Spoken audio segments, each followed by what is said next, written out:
नमस्कार दोस्तों। तो आज के अपने इस वीडियो लेक्चर में हम लोग बात करने वाले हैं ग्रुप प्लानिंग एक्सरसाइज के बारे में। तो जैसा कि मैं अपने जीटीओ वाले वीडियो में बता चुका हूं कि ग्रुप प्लानिंग एक्सरसाइज का बेसिक स्ट्रक्चर क्या होता है, यहां पर हम लोग थोड़ा डीपली उस चीज़ को डिस्कस कर लेंगे कि आखिर उसमें किस तरीके से हमें उसको सॉल्व करना है एंड किस तरीके से उसको अप्रोच करना है, उसमें क्या क्या हमारी क्वालिटीज़ चेक की जाएंगी, उसके बारे में आज हम लोग बात करेंगे। तो यहाँ पर मैंने कुछ पॉइंट्स लिख रखे हैं, आइए उन्हें देख लेते हैं। तो सबसे पहले तो ग्रुप प्लानिंग एक्सरसाइज में इस वीडियो को देखने से पहले आप एक बार ये कर लीजिएगा कि ग्रुप प्लानिंग एक्सरसाइज कहीं पर देख लीजिएगा कि उसका मतलब वो किस तरीके से रिप्रेजेंटेड होती है। मैं आपको बता देता हूं क्या क्या रहता है उसमें। एक मैप बेसिकली बना रहता है, उस मैप में क्या होता है, ऐसे करके बना होगा, ठीक है। एंड ये मैं एक एग्जाम्पल बना रहा हूं, ठीक है। मान लीजिए ये रोड्स वगैरह बनी होंगी एंड यहां पर कोई एक डेस्टिनेशन होगा, वो यहां से यहां पर डिस्टेंस लिखा होगा, मान लीजिए 20 किलोमीटर, मान लीजिए लिखा है सीतापुर, ठीक है। तो यानी कि इस पॉइंट से 20 किलोमीटर्स बाद सीतापुर पड़ेगा एंड इस वाले पॉइंट से मान लीजिए है लालगंज, ठीक है। और यहां पर लिखा है 40 किलोमीटर, यानी कि इस पॉइंट से आगे 40 किलोमीटर और पड़ेगा लालगंज, ठीक है। इस तरीके से एक मैप बना होगा। यहां पर मान लीजिए घर वगैरह बने हैं, यहां पर कहीं पर डैम बना है, जिसकी भी वहां पर रिक्वायरमेंट रहेगी। मान लीजिए ट्रैक्स की रिक्वायरमेंट है तो यहां पर ऐसे ट्रैक बना हुआ है, ठीक है। तो इस तरीके से कुछ मॉडल टाइप का एक बना होगा जिसको हम कहेंगे मैप, ठीक है। जब आप एसएसबी में जाएंगे तो वहां पर लकड़ी के बोर्ड पर बना होता है पूरा मैप, बड़ा सा बना होगा, आपको सारी चीजें जीटीओ जो होते हैं हमारे वो एक्सप्लेन करेंगे, ठीक है। अगर आप कहीं स्टोरीज वगैरह में या किसी किताब में देखते हैं तो वहां पर प्रिंटेड होगा, ठीक है। एक यहां पर चीज होती है स्केल। स्केल मान लीजिए दी है 5 सेंटीमीटर इक्वल्स टू 1 किलोमीटर, ठीक है। यानी कि मैप पे 5 सेंटीमीटर ओरिजिनल डिस्टेंस का मतलब on the earth it will be equal to 1 kilometre, ठीक है। इतना हो गया। अब इससे रिलेटेड होता है एक नरेशन। नरेशन में क्या होता है, बेसिकली नरेशन में आपकी एक प्रॉब्लम लिखी होती है, ठीक है। वो पूरा एक पैराग्राफ होता है जिसको हम लोग नरेशन के नाम से जानते हैं।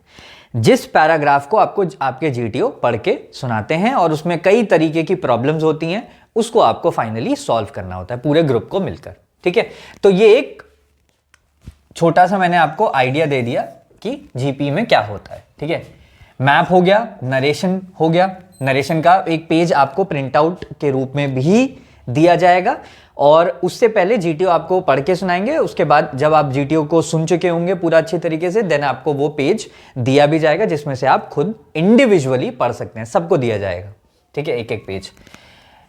तीसरी चीज होगी आपके पास राइटिंग शीट। राइटिंग शीट देखिए, यहां पर आपको सोल्यूशन जो लिखना होता है, ये इतना बड़ा आपको पेज दिया जाएगा। ओरिजिनली इतना ही बड़ा पेज, जो डायरी का पेज होता है वैसा ही पेज दिया जाएगा एंड इस पे सिंपल लाइंस बनी होंगी, ठीक है। नॉर्मल हिंदी कॉपी जैसा लाइन बनी होगी एंड उस पे आपको सोल्यूशन लिखना होता है। आप आगे की साइड भी यूज कर सकते हैं और पीछे की साइड भी उसमें यूज कर सकते हैं, ठीक है।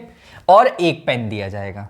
अब देखिए जीटीओ में जब भी आप जाते हैं तो आपको कोई भी सामान नहीं ले जाना होता है, सारी चीजें आपको वहां पर प्रोवाइड की जाएंगी, ठीक है। तो जीपी जैसा कि मैंने बताया था जीडी के बाद ही होता है। पहला टास्क जीडी होगा, सेकंड टास्क जीपी होगा। तो जीपी में ये सारी चीजें आपको वहां पर प्रोवाइड कर दी जाएंगी। मैप तो खैर ऐसे जैसे मेरा बोर्ड लगा हुआ है वैसे वहां पर डिस्कशन रूम में लगा होगा मैप, ठीक है। नरेशन पेज आपको मिलेगा, राइटिंग पेज मिलेगा एंड एक पेन मिलेगा, एक क्लिपबोर्ड में लगा होता है सारा, ठीक है। आपकी डेस्क के नीचे या कहीं पर साइड में रखा होगा पूरा सामान, ठीक। अब आपके जीटीओ आएंगे एंड आपके जीटीओ आपको बताएंगे कि अब जीपी सुनाओ, GP will be conducted and आपको फिर एक वो मैप खोल के दिखाएंगे, ठीक है। थोड़ी देर आप देखेंगे, फिर वो मैप में जगहें आपको समझाएंगे। तो उस दौरान आपको मैप को बहुत अच्छी तरीके से समझना है कि मैप में क्या क्या है, मैप में कहां पर डैम है, लालगंज कितना दूर है डैम से, सीतापुर कहां पर है, घर कहां पर है, गांव कहां पर है, ठीक है। पहले तो आपको पूरे मैप को समझना पड़ेगा, ठीक। मैप को जब वो समझा चुके होंगे, मैप में क्या क्या समझाएंगे, जैसे आपको वो डिस्टेंसेस बताएंगे, ठीक है। एंड दूसरी चीज आपको बताएंगे रेलवे ट्रैक है यहाँ पर, मेटल्ड रोड, पक्का रोड एंड कच्चा रोड, उसके बारे में बताएंगे कहाँ पर कच्ची रोड है, कहाँ पर पक्का रोड है। और उसके लिए जैसे कि हम लोग बचपन में जो डिमार्केशंस होते थे कि मेटल्ड रोड के लिए हम लोग सिंगल डैश यूज़ करते थे, ठीक है, कच्चा रोड के लिए हम लोग ऐसे यूज़ करते थे, ठीक। एंड मान लीजिए कोई मंदिर है तो मंदिर के लिए ऐसे यूज़ करते थे यहाँ पर, ठीक है, ऐसे करके बना होता था। कोई चर्च होता था तो यहाँ पर ऐसा प्लस लगा होता था। ऐसे करके जो बचपन में नोटेशन हमने यूज़ किए वही सारे यहाँ पर मैप पे भी आपको दिखाई देंगे और जीटीओ आपको पूरी तरीके से मैप को समझाएंगे। तो आपको बहुत अच्छी तरीके से मैप को गौर करना है, मैप में क्या क्या चीज़ें कहाँ पर हैं, ठीक। फिर आपको वो प्रॉब्लम्स बताएंगे। प्रॉब्लम्स किस में होता है, जो कि मैंने बताया नरेशन, ठीक है। ये नरेशन वो आपको पढ़ के सुनाएंगे। एक पेज आपको दिया जाएगा, ये राइटिंग शीट है और ये आपका नरेशन का पेज है, ठीक है। यहां पर ऊपर लिखा होगा नरेशन और यहां पर पूरा आपका नरेशन लिखा होगा, ठीक है, नरेशन होगा।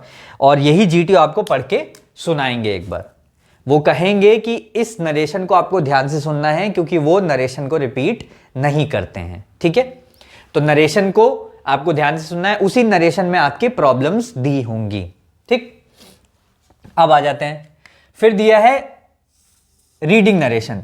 अच्छा भैया, आपको आपके जो जीटीओ हैं वो आपको नरेशन पढ़ के सुना चुके हैं। उसके बाद वो आपसे पूछेंगे भाई कोई डाउट है आपको कि नहीं है। अगर कोई डाउट है तो आप पूछ सकते हैं, नहीं है तो कोई बात नहीं। जब जीटीओ जो है वो अपना नरेशन खत्म कर चुके होंगे उसके बाद वो आपको अलाउ करेंगे कि आप अपना वो क्लिपबोर्ड निकालें। उस क्लिपबोर्ड में नरेशन आपके पास दिया होगा, ठीक है। आपको नरेशन को रीड करने के लिए दिए जाएंगे 5 मिनट। उस 5 मिनट में आपको इंडिविजुअली सभी को नरेशन वाला पेज दिया गया होगा और सभी को इंडिविजुअली उसको 5 मिनट के अंदर अंदर रीड करना है, समझना है और सामने जो मैप होगा उस पर अप्लाई करने की कोशिश करनी है, ठीक। अब 5 मिनट जैसे ही खत्म हुए उसके बाद आपको लिखने के लिए दिए जाएंगे 10 मिनट, यानी कि आपको अपना सॉल्यूशन जो है वो इस राइटिंग शीट पे लिखना है। उसके लिए आपको दिए जाएंगे 10 मिनट, ठीक। जैसे ही 10 मिनट पूरे हो जाएंगे वैसे ही आपका डिस्कशन चालू होगा। 10 मिनट पूरे होने के बाद जीटीओ आएंगे, जीटीओ आपकी शीट कलेक्ट करेंगे, ठीक है। ये नरेशन वाली शीट 5 मिनट बाद हटा दी जाती है, ठीक है। या तो वो आपसे कलेक्ट करवा लेंगे या वो टेबल के नीचे ही या साइड में कहीं पर कलेक्ट करके रखवा देंगे, ये आपके पास नहीं रहेगी। इस नरेशन शीट को आपको इसी 5 मिनट में इसका काम करना है, रीड करके सॉल्यूशन सोच के बैठना है आपको, ठीक है। फिर 10 मिनट के अंदर अंदर फिर आप राइटिंग शीट में अपना सॉल्यूशन लिखना स्टार्ट करेंगे। जैसे ही 10 मिनट हो गए, राइटिंग शीट आपने पूरा आंसर लिख लिया, अपना सॉल्यूशन लिख दिया, वो कलेक्ट हो जाएगी। देन उसके बाद आपका शुरू होगा डिस्कशन, जैसा कि जीटीओ बताएंगे, ठीक है। तो डिस्कशन के लिए 10 से 15 मिनट मिलते हैं, ठीक है। डिफर कर सकता है, कहीं कहीं पर 15 भी देते हैं, कहीं कहीं पर 10 भी देते हैं। उस डिस्कशन में बेसिकली आपको अपने सॉल्यूशंस दूसरों के सामने रखने हैं, ठीक है, और एक कॉमन सॉल्यूशन निकालना है, ठीक है। कॉमन सॉल्यूशन निकालना है और जैसे कि मैंने लिखा है यहां पर common plan at the end, ठीक है। और फिर फाइनली आपको एक कॉमन प्लान बनाना है। उसमें से जो आपके ग्रुप होगा उसमें से कोई एक बच्चा एज अ लीडर चूज किया जाएगा जो कि उस प्लान को आके इस मैप में समझाएगा, ठीक है। कभी कभी मैप में समझाने को बोलते हैं जीटीओ, कभी कभी वो कहते हैं कि आप अपनी सीट से ही सिर्फ अपनी जो कॉमन प्लान आपने बनाया उसको नरेट करना है बस, ठीक है। तो common plan at the end आपको लेके आना है, तो उसी के लिए ये डिस्कशन है, ठीक। ये हो गया। अब आ जाते हैं कि जो प्रॉब्लम्स यहां पर आपको मिलेंगी वो बेसिकली 4 तरीके की आपको प्रॉब्लम्स मिलेंगी हर जीपीई में, ठीक है। अब 4 से कम हो सकती हैं, 4 से ज्यादा नहीं होंगी, ठीक है। और 4 से ज्यादा अगर होती भी हैं तो कोई 2 सेम प्रॉब्लम्स हो सकती हैं, ठीक है। पहले हम लोग देख लेते हैं कि 4 मेजर प्रॉब्लम्स कौन कौन सी आपको दिखेंगी मोस्टली। पहला है इमीडिएट क्राइसिस। इमीडिएट क्राइसिस का क्या मतलब है कि आपको कोई प्रॉब्लम ऐसी आ रही होगी जिसमें कि आपके बिल्कुल आसपास ही, जैसे मान लीजिए कि कोई सिचुएशन दी गई जिसमें कि आदमी का सर फूट गया है, ठीक है, ब्लीड कर रहा है अच्छा खासा वो, ठीक है। तो वो आपकी एक इमीडिएट प्रॉब्लम हो गई कि अगर आपने उसको थोड़ा सा भी इधर उधर किया तो वो जा सकता है, ठीक है। दूसरी चीज़ है, मान लो कहीं पर सिलेंडर फट गया, ठीक है, सिलेंडर ब्लास्ट हो गया। अब सिलेंडर ब्लास्ट हो गया तो जो कुक था, जो खाना वाना बना रहा था, उसको क्या हुआ, उसको बहुत ज़्यादा चोट लग गई है। तो वो आपका इमीडिएट प्रोसेस करना है आपको वहाँ पर, ठीक है, ये इमीडिएट क्राइसिस है, ठीक। दूसरा क्राइसिस जो आएगा, अच्छा ये मैं 4 तरीके की प्रॉब्लम जो बता रहा हूँ, ये प्रायोरिटी के हिसाब से है। कहने का मतलब ये जो पहली इमीडिएट क्राइसिस, इसको आपको फर्स्ट प्रायोरिटी पे रखना है और आप इसको फर्स्ट प्रायोरिटी पे सॉल्व करने की कोशिश करेंगे, ठीक। दूसरा है नेशनल डिजास्टर और गवर्नमेंट प्रॉपर्टी। कहने का मतलब कोई ट्रेन कोलैप्स करने वाली है, ठीक है। यहां पर मेरा मतलब ये कहने का है कि यहां पर ग्रुप ऑफ पीपल को हार्म पहुंचेगा, ठीक है। जहां पर भी ग्रुप ऑफ पीपल को नुकसान पहुंचना है, जैसे कि कोई ट्रेन एक्सीडेंट हो गया, कोई लैंडस्लाइड हो रही है, ठीक है, भूकंप वगैरह आ रहा है, वगैरह वगैरह, ऐसी चीजें, ऐसा कोई डिजास्टर जिसमें कि ज्यादा लोग अफेक्ट हो रहे हैं, a group of people is affected, ठीक है। तो ये जो आपका प्रॉब्लम होगी, इसको आप हमेशा सेकंड प्रायोरिटी पे रखेंगे, ठीक है। थर्ड प्रायोरिटी पे आपका आएगा इंडिविजुअल प्रॉब्लम। इंडिविजुअल प्रॉब्लम, मान लीजिए एग्जांपल दे रखा है मैंने किडनैपिंग का, ठीक है, किसी का किडनैपिंग हो गया, हाँ, या किसी के घर में कोई दिक्कत होने वाली है या हो गई है, ठीक है। तो उसमें क्या है कि इंडिविजुअल प्रॉब्लम को हम लोग वहां पर देखेंगे, तो उस चीज को हम लोग थर्ड प्रायोरिटी पे रखेंगे। चौथी प्रायोरिटी होगी, कुछ सिली प्रॉब्लम्स आपको दी होंगी कि मान लीजिए किसी की गोल्ड चेन खो गई है, कोई ओल्ड वुमेन लास्ट में आई, उन्होंने कहा कि मेरे कैटल जो हैं वो बगल में दलदल है, उसमें फंस गया है, ठीक है, या फॉर एग्जांपल कहीं पर खुल गया है, चले गया है, वो आगे जा रहा है, एंड वो जो कैटल हैं वो ओनली सोर्स ऑफ लाइवलीहुड है। तो कहने का मतलब ये छोटी, जिसको मतलब आप, ऐसा नहीं है उस प्रॉब्लम को इग्नोर करना है, लेकिन उस प्रॉब्लम को हमेशा हम लोग फोर्थ प्रायोरिटी पे रखेंगे, ठीक है। ये ध्यान रखिएगा, ये प्रायोरिटीज मैं आपको बता रहा हूं कि आप इस हिसाब से ही प्रायोरिटीज को रखेंगे और इस सीक्वेंस में ही इन प्रॉब्लम्स को सॉल्व करने की कोशिश करेंगे, ठीक है। चौथा पॉइंट यहां पर लिखा है, divide the team if necessary but divide the work. कहने का मतलब आपको शुरुआत में ही डिवाइड नहीं कर देनी है टीम कि दो दो दो दो जाइए करिए, नहीं, पहले आप एक प्रॉपर प्लान बनाएंगे। ये मैं आपको बता रहा हूं कि जब आप अपना सोल्यूशन लिख रहे होंगे, ठीक है, कि शुरुआत में ही आपको टीम नहीं डिवाइड करनी है, लेकिन आपको काम डिवाइड करना है। मान लीजिए आप लोग 8 लोग हैं, ठीक है, तो पहले 8 लोग बैठ के ये चीज डिसाइड करेंगे कि किस सीक्वेंस में काम करना है, ठीक है। और कम से कम लोग कोशिश करेंगे कि अगर जैसे मान लीजिए किसी को हॉस्पिटल लेके जाना है, तो अगर कोई चोटिल आदमी है उसको हॉस्पिटल लेके जाना है, तो ऑब्वियसली वो एक आदमी नहीं ले जा पाएगा उसको हॉस्पिटल, ठीक है। वहां पर आपको रिक्वायर्ड होंगे 2 लोग, आप मान लीजिए 2 व्हीलर से जाना है तब, ठीक है। एंड फॉर एग्जांपल आप किसी वैन से गए हैं, ठीक है, आप किसी टी स्टॉल पे रुके हैं, वहां पर कोई दिक्कत होती है, आपकी वैन सही है, तो ऑब्वियसली एक आदमी वैन से लेके उनको जा सकता है, कोई दिक्कत नहीं होगी, वैन में वो आराम से जा सकते हैं, ठीक है। तो इस तरीके से आपको ये रीलोकेट करना है, ये आइडिया लगाना है कि किस सिचुएशन में कितने लोग रिक्वायर्ड होंगे। उससे पहले आपको वहां पर जो काम मतलब जो आपकी प्रॉब्लम्स हैं, उसको किस सीक्वेंस में और किस हिसाब से आपको सॉल्व करना है, उसके हिसाब से आपको पहले अपना काम डिवाइड करना है। देन अगर नेसेसरी है तो आप अपने लोग डिवाइड करिए, शुरुआत में ही लोगों को डिवाइड नहीं करना है, ठीक। फिर लास्ट लिखा है मैंने, write the task to be solved order wise, जैसा कि मैंने प्रायोरिटी के हिसाब से यहां पर आपको अपना सीक्वेंस वाइज लिखना है, ठीक है। तो ये 5 पॉइंट हो गए, इसको आप देख लीजिए एक बार, एंड इसको मैं रब करता हूं और कुछ पॉइंट्स और हैं उसको भी फिर हम लोग देखते हैं। तो अब ये कुछ पॉइंट्स मैंने यहां पर लिख लिए हैं। अच्छा, पॉइंट्स को एक्सप्लेन करने से पहले मैं एक ये वाला सेक्शन आपको एक्सप्लेन करना चाहूंगा कि आपको लिखना कैसे है सोल्यूशन, ठीक है। तो जैसे कि मान लीजिए मेरे पास ये पेज दे रखा है मुझे, ठीक है, उसमें नॉर्मल लाइंस बनी है। तो सबसे पहले कि मैंने जैसे कि आपको बताया कि आपको प्रॉब्लम्स को आइडेंटिफाई करना है। 4 मेन तरीके की वहां पर, मेजर तरीके की प्रॉब्लम्स वहां पर आपको मिल जाएंगी, ठीक है। पहला क्या था? पहला था हमारा इंडिविजुअल, ठीक है, मतलब सॉरी इमीडिएट, इमीडिएट, ठीक है, कि बिल्कुल सामने ही आपके किसी को चोट लग गई है, स्प्रेन आ गया है या बेहोश हो गया है, अनकॉन्शियस हो गया है, ये इमीडिएट क्राइसिस आपके सामने जो है। ठीक है, दूसरा है नेशनल डिजास्टर। नेशनल डिजास्टर मतलब जहां पर आपका ग्रुप ऑफ पीपल अफेक्ट हो रहे हो। ठीक है, तीसरा है इंडिविजुअल, जहां पर आपका कोई इंडिविजुअल आदमी अफेक्ट हो रहा हो।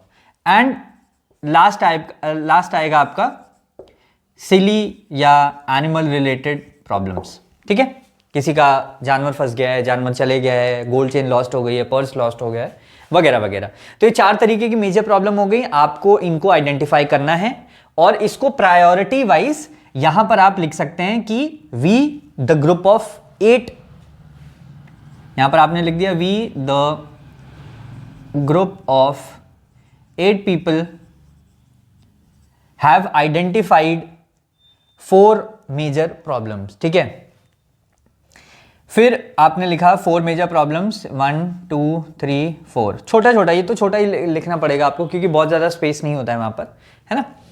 एंड फिर आप पहला पॉइंट अपना चालू करेंगे कि भैया आप जो मान लीजिए 2 लोग हैं, तो 2 लोग जो हमारा इमीडिएट क्राइसिस है, किसी के सर में चोट लगी है तो उस आदमी को हम लोग लेके हॉस्पिटल जाएंगे। ठीक है, तो आप लोग पहला पॉइंट यहाँ पर से शुरू करेंगे। पहला पॉइंट शुरू किया। दूसरा पॉइंट जब आप लिखेंगे तो एक चीज ध्यान रखिएगा कि हमें आफ्टर दैट इसको नहीं यूज करना है। ठीक है, या सेकेंडली इसको नहीं यूज करना है। क्यों? क्योंकि इनसे क्या होता है कि हम लोग, इन 2 शब्दों से ये पता चलता है कि हम लोग इस काम को इससे ज्यादा प्रायोरिटी दे रहे हैं। ठीक है, बट देखिए मैंने जैसा कि प्रायोरिटी डिसाइड की है, लेकिन ऐसा नहीं है कि ये ज्यादा इंपॉर्टेंट है, ये कम इंपॉर्टेंट है। ठीक है, कहने का मतलब हम लोग यहां पर यूज करेंगे साइमल्टेनियसली। ठीक है, कि मतलब 2 लोग जो गए लेके, उसी के साथ ही साथ बाकी जो लोग हैं वो इसके लिए काम करेंगे, उसके साथ ही साथ जो बचे हुए लोग हैं वो इंडिविजुअल दिक्कत के लिए काम करेंगे। ठीक है, एंड सेम टाइम पे ही हम लोग एनिमल्स को भी काम कर रहे होंगे, क्योंकि हमारा ग्रुप ऑफ 8 है, तो मान लीजिए 2-2 लोग यहां पर काम कर रहे हैं। ठीक है, तो इसलिए हम लोग को इस दोनों फ्रेजेस का कोशिश करनी है कि ना यूज करें। ठीक है, इससे क्या होगा कि हम लोग ऐसा मानना हो जाएगा कि हम लोग नेशनल इंटरेस्ट की जो दिक्कत है उसको हम लोग कम प्रायोरिटी दे रहे हैं देन दिस वन। ठीक है, तो इसलिए हम लोग इन दोनों का इस्तेमाल, इन फ्रेजेस का इस्तेमाल नहीं करेंगे अपने सेकंड या थर्ड पॉइंट में। ठीक है, साइमल्टेनियसली का यूज करेंगे। तो जैसा कि मैंने बताया, identify the problems and list them, हमें यहां पर हमने लिस्ट कर दी। ठीक, आइडेंटिफाई द रिसोर्सेज। रिसोर्सेज माने कि मान लीजिए कि आप किसी टी स्टॉल पे रुके, आपकी गाड़ी खराब हो गई है, तो अगर आपकी गाड़ी खराब हो गई है तो ऑब्वियसली टी स्टॉल है, वहां पर कोई और लोग भी आए होंगे, तो उनके पास कुछ साइकिल बाइक कुछ होगी। ठीक है, थर्ड चीज की मान लीजिए वो टी स्टॉल किसी पक्का रोड पे है, तो पक्का रोड पे तो ऑब्वियसली आपकी व्हीकल्स आते जाते रहते हैं, तो वहां से आप उस चीज को, रिसोर्स को आइडेंटिफाई कर सकते हैं। अब आपको रिसोर्स को आइडेंटिफाई मतलब प्रैक्टिकल रिसोर्सेज को आइडेंटिफाई करना है। आप ये नहीं इमेजिन कर सकते कि वो जो टी स्टॉल था जहां पर चोट वोट लगी थी वहां पर पुलिस भी आई होगी तो हम उन्हीं को इन्फॉर्म कर देंगे, नहीं, ऐसा आप नहीं कर सकते हैं। ठीक है, आपको प्रैक्टिकल रिसोर्सेज को आइडेंटिफाई करना है, और सबसे इंपॉर्टेंट चीज कि फाइंड द सॉल्यूशन योरसेल्फ। कहने का मतलब, अगर पुलिस को हमें कोई चीज बतानी पड़ रही है तो हम ये नहीं इमेजिन कर सकते हैं कि हमने 100 नंबर डायल किया, पुलिस आ गई। ठीक है, या उस टी स्टॉल पे भी एक पुलिस वाला बैठा हुआ था। ठीक है, ये सब इमेजिन नहीं करना है हमें अपने आप। कहने का मतलब हमें पुलिस स्टेशन जाना पड़ेगा और वहां पर इंफॉर्म करना पड़ेगा। ठीक है, ऐसी कोई भी हाइपोथेटिकल सिचुएशन हम इमेजिन नहीं कर सकते हैं एज अ रिसोर्स। ठीक, तो रिसोर्सेज मतलब पक्का रोड है तो कार्स वगैरह, व्हीकल वगैरह रहेंगे, तो हम उन चीजों को वहां पर ले सकते हैं। ठीक है, फॉर एग्जाम्पल फुटबॉल की कोई टीम जा रही है कहीं पर, ठीक है, आप लोग पूरा फुटबॉल की टीम वाले हैं, आपके साथ आपके कोच भी हैं, एंड कोई आपको इंसिडेंट ऐसा मिलता है कि किसी के पैर में स्प्रेन आ गया है या किसी का पैर मुड़ गया है। ठीक है, तो अब उस केस में जैसे कि मैं उसको हॉस्पिटल नहीं लेके जाऊंगा, क्यों? क्योंकि मेरी फुटबॉल की टीम है, मेरे कोच मेरे साथ हैं, तो हम लोग फुटबॉल जब भी खेलते हैं या कोई भी स्पोर्ट खेलते हैं, हमारे पास स्प्रेन वाला वो लिक्विड रहता है, ठीक है, स्प्रे रहता है। तो हम उस चीज के लिए जरूरी नहीं है ना कि हॉस्पिटल जाएं, उस चीज को हमने स्प्रे वगैरह लगा दिया, गर्म पट्टी हमारे पास रहती है, ठीक है, वो हमने बांध दी एंड उस समय के लिए वो चीज सेटल हो गई है, ठीक है। तो अब उस चीज के लिए, तो ये चीज मैं बता रहा हूं कि आपको अपने आप सोल्यूशन ढूंढना पड़ेगा। अगर किसी को स्प्रेन हो गया है, आपका इमीडिएट क्राइसिस है वो, तो आपको उसको हॉस्पिटल लेके जाने की जरूरत नहीं है, ठीक है, आप उसको वहां पर भी ट्रीट कर सकते हैं इफ पॉसिबल, ठीक है। सोल्यूशन का सीक्वेंस, जैसे कि मैंने बताया, आपने प्रायोरिटी जब डिसाइड की तो इसी प्रायोरिटी के को मद्देनजर रखते हुए आपको पहला पॉइंट, दूसरा पॉइंट, तीसरा पॉइंट और चौथा पॉइंट ऐसे करके लिखना होगा, ठीक है। Gather at a common point. अब भैया आपकी जो भी जीपी रही होगी उसमें आप किसी काम को करने ही निकले होंगे। फॉर एग्जाम्पल कि आप ए पॉइंट से निकले, बी पॉइंट पे आपको शादी अटेंड करनी है, ठीक है, एंड बी पॉइंट से वापस आपको ए पॉइंट पे आना है, मान लीजिए किसी चीज की प्रैक्टिस के लिए। कहने का मतलब आप ए पॉइंट से मान लीजिए 2 बजे निकले, आपको यहां 5 बजे पहुंचना है और वापस आपको 7 बजे तक आना है, ठीक है। तो कहने का मतलब कि ये जो आपका टास्क है, मैरिज है, मुंडन है, पार्टी है, ठीक है, फेयरवेल है, कोई भी चीज है, तो आपको इसको नहीं भूलना है, ठीक है। आपको ये सारी दिक्कतें तो कंप्लीट करनी ही है, सॉल्व करनी ही है, लेकिन आपको अपना मेजर टास्क नहीं भूलना है, आपको अपना एम, अपना गोल नहीं भूलना है, ठीक है। तो gather at a common point मैंने इसलिए लिखा कि आप ये सारी दिक्कतें, मान लीजिए यहां पर आप कहीं पर हैं, इस पॉइंट पे हैं और यहां से सब लोग जा रहे हैं अपनी अपनी ये सारी प्रॉब्लम सॉल्व करने, तो आपको वापस इस पॉइंट पे मिलना है ताकि आप यहां से फिर एक साथ यहां पर जा पाए, ठीक है। आपको वापस इस पॉइंट पे मिलना है, तो that is gather at a common point. सारा टास्क वगैरह कंप्लीट करके, सारी प्रॉब्लम्स का सोल्यूशन फाइंड करके आपको एक जगह सब लोगों को मिलना है। 8 के 8 लोग जब मिल गए तो वो अपनी वैन में या अपने बस में जिससे भी आए होंगे उससे वापस वो लोग उस पॉइंट पे जाएंगे जो उनको काम करना था, शादी अटेंड करनी थी, जो भी अटेंड करना था, वहां पर पहुंचे वो लोग। देन टाइमली वो लोग अपने कॉलेज में या अपने स्टार्टिंग पॉइंट पे वापस टाइमली आ जाएंगे, ठीक है। कंप्लीट द गिवन गोल या final goal and reach to the destination. Final goal आपका क्या है? मैरिज अटेंड करना, और रीच टू द डेस्टिनेशन, वापस आपको अपने स्टार्टिंग पॉइंट पे आना पड़ेगा विद इन द स्टिपुलेटेड या गिवन टाइम, ठीक है। तो इस तरीके से आपको अपनी जीपी का सॉल्यूशन लिखना है। ये मेरा पर्सपेक्टिव है, ठीक है।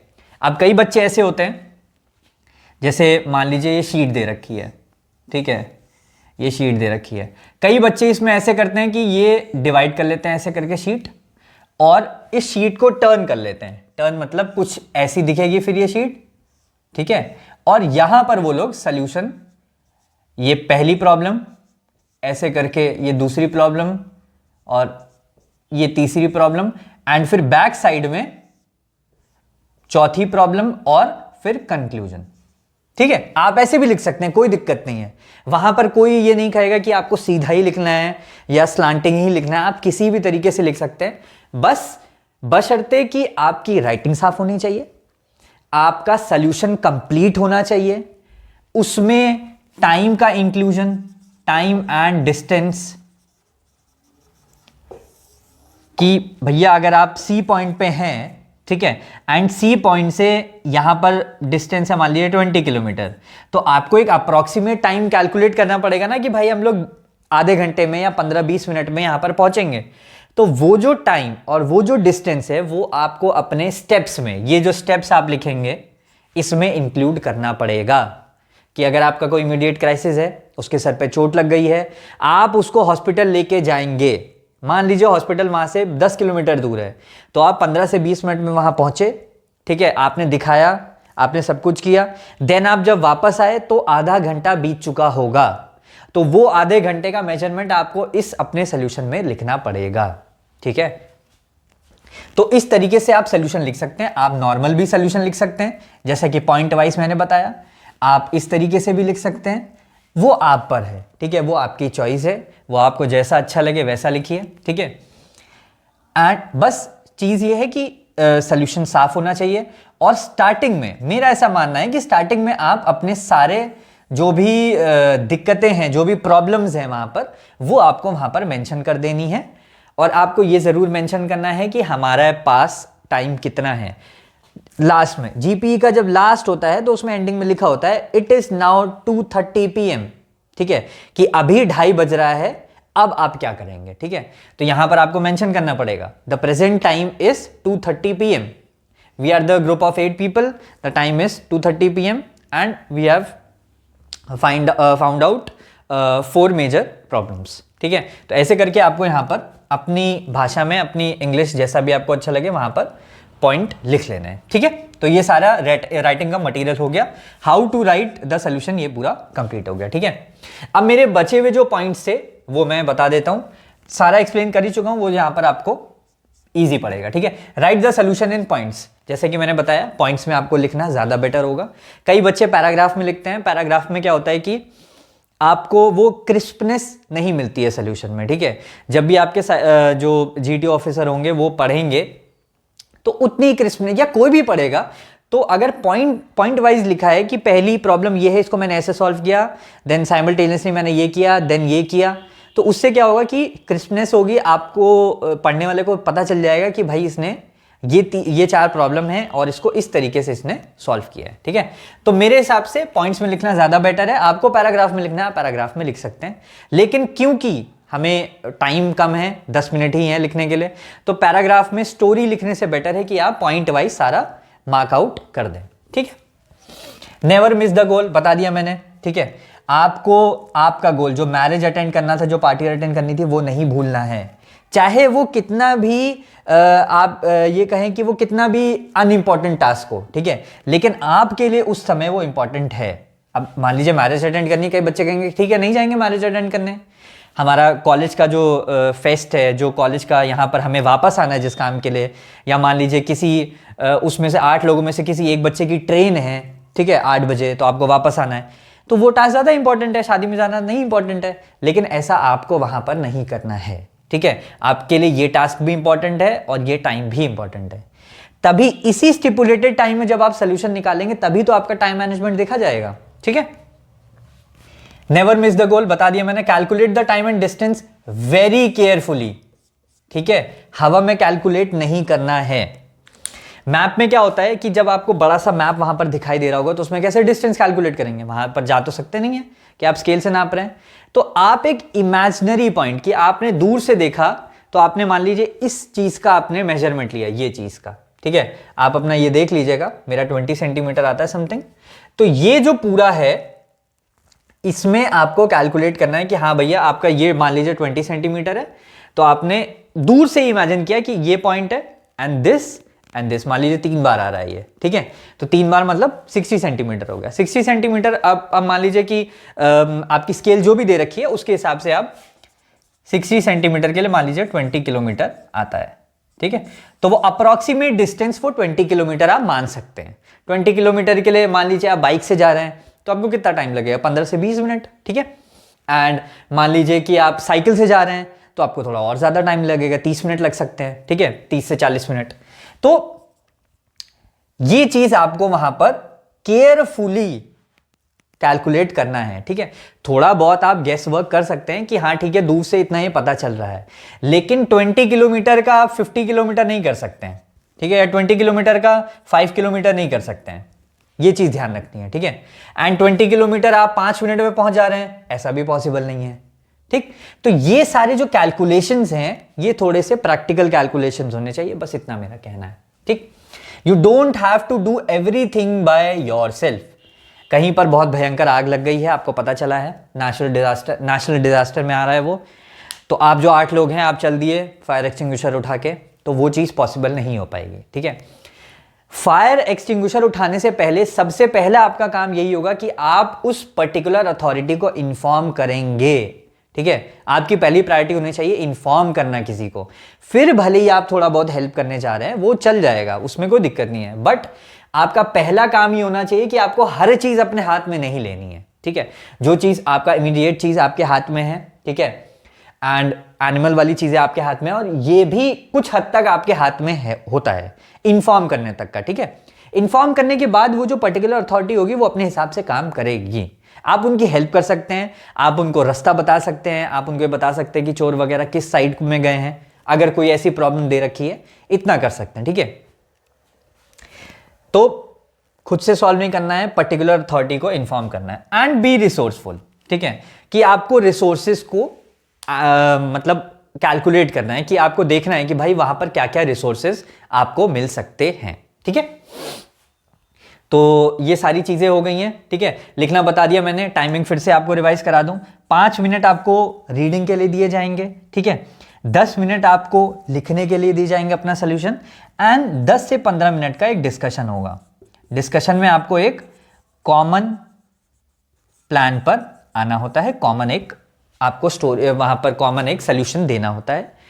एक कोई लीडर चुना जाएगा और वो जो लीडर है वो मैप पर आके, जो आपका बड़ा वाला मैप लगा होगा उस पे आके वो सोल्यूशन बताएगा कि 4 प्रॉब्लम्स कौन सी उन्होंने मतलब पूरे ग्रुप ने कंक्लूड की एंड उनको किस तरीके से सॉल्व किया, ठीक है। तो आई गेस आपको ये सारी चीजें समझ में आ गई होंगी।